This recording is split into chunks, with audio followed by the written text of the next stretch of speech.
For more insights into Nawaz Sharif's resignation, we're joined live by our senior analyst Malik Ayub Sumbal in Beijing. So, Malik, it's reported that the ruling party is expected to name Nawaz Sharif's younger brother, Nawaz Sharif, as the country's interim prime minister. This is a very interesting decision because, of course, he's a man of the Sharif family, and more importantly, he's from the Sharif family's power-based Punjab province. Will this trigger a much wider opposition? Yes, Nawaz Sharif is always proved a very hard nut for the military establishment to crack.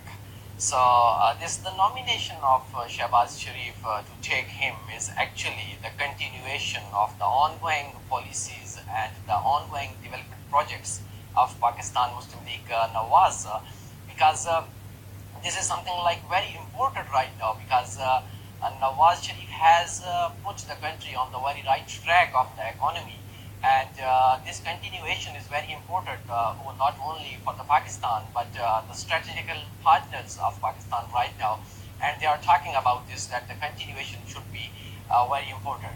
So there is also a very mixed kind of reaction on the decision, because the judicial experts and the lawyers and the veteran are talking and fighting about the decision and the merits and demerits of this decision, because the clause in which the Prime Minister was disqualified is about that he has not withdrawn his salary from one of his offshore company, that is, he is the honorary chairman. So it's not something like this, that he has not withdrawn the salary. And so there is a much criticism from the various authorities about this decision, that the disqualification of the Prime Minister for the lifetime is not justifiable in any way.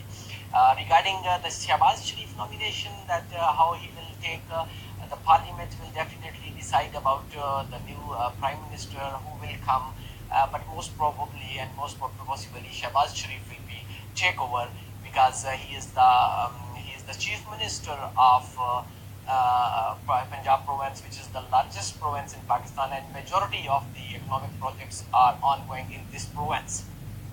So, Malik, you just mentioned that it's very important for Pakistan to continue the red track initiated by Nawaz Sharif. So, is his younger brother capable of continue this right track? And if not, will this trigger a much wider political instability in Pakistan?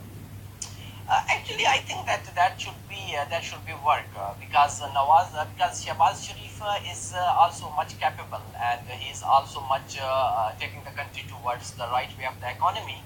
But the major setback right now is for the democracy in Pakistan, because the country was on a very much right direction towards the democracy, and the military establishment, who is always against the Pakistan Muslim League Nawaz and Nawaz Sharif regime, because they want to take the country according to their own style, the military.